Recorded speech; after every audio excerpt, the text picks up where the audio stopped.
Welcome to my channel. आज की Pushpa impossible की एपिसोड में दिखाया जाता है कि शास्त्री सर सारे गवाह पेश करते हैं रेखा बहन के कत्ल में, जो कि गदम्बरी के साथ शामिल होते हैं और सारे उसके खिलाफ गवाही देते हैं। गदम्बरी को जज साहब कहते हैं कि तुमने कत्ल किया है और तुम्हें इसकी सज़ा मिलती है, उम्र कैद की सज़ा मिलती है। तो मुझे समझ नहीं आता है कि इतनी जल्दी सारे गवाह इनको मिल गए और इतना पहले खींच रहे थे और फिर इनको सारे गवाह मिल गए।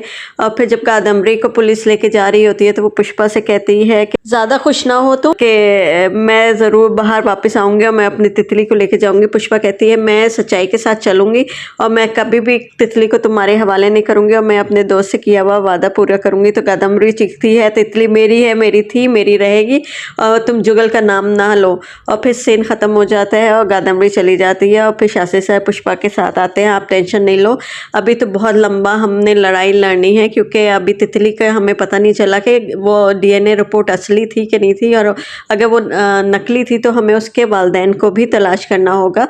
तो आपको सब्र से काम लेना होगा। जुगल ने मेरा और मेरी बेटी का साथ दिया था, मैं उसका साथ दूंगा।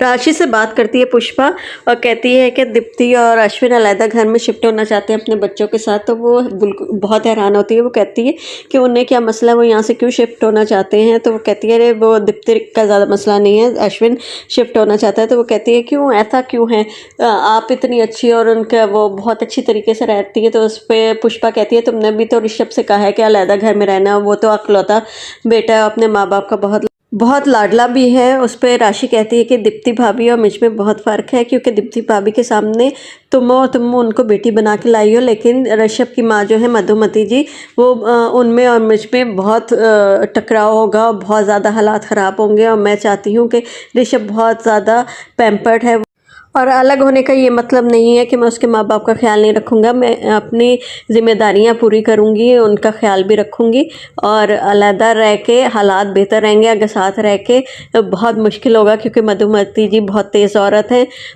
और फिर अगले सीन में रोशन को दिखाया जाता है, जो कि पहले उसे बहुत बदतमीज़ और शरारती बच्चा दिखाया गया था। अब उसका इमेज चेंज किया जा रहा है, उसे समझदार बच्चा दिखाया जा रहा है। वो बापुंद्रा के पास आता है और कहता है कि मुझे तो पता चल गया है कि तितली के बापू मर गए हैं, लेकिन आप तितली को बता क्यों नहीं रहे हो। तो उस पर कहते हैं कि वो अभी बहुत छोटी है और पुष्पा डिसाइड करेगी उसने कब उसको बताना है। उस पर रोशन कहता है कि सच आने का एक वक्त सामने होता है, तो आप उसे बता दें, और अगर वो किसी और तरीके से उसे पता चलेगा तो वो बिल्कुल अगेंस्ट हो जाएगी और वो फिर साथ रहना भी नहीं चाहेगी और वो नफरत करेगी कि वो जिन लोगों के साथ रह रही है वो उनसे इतनी बड़ी बात छुपा रहे हैं।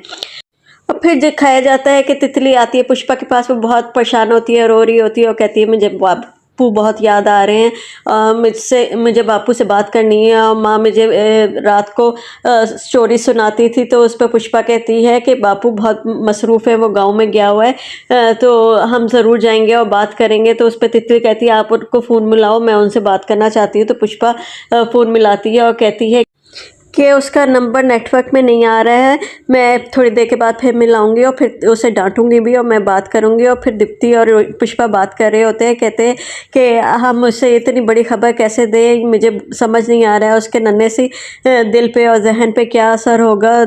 अब अगली एपिसोड में पता चलेगा कि कहानी क्या रुख इख्तियार करती है, किस तरफ कहानी जाती है। तो इसी तरह की एंटरटेनमेंट के लिए मेरे चैनल को सब्सक्राइब करें, लाइक करें।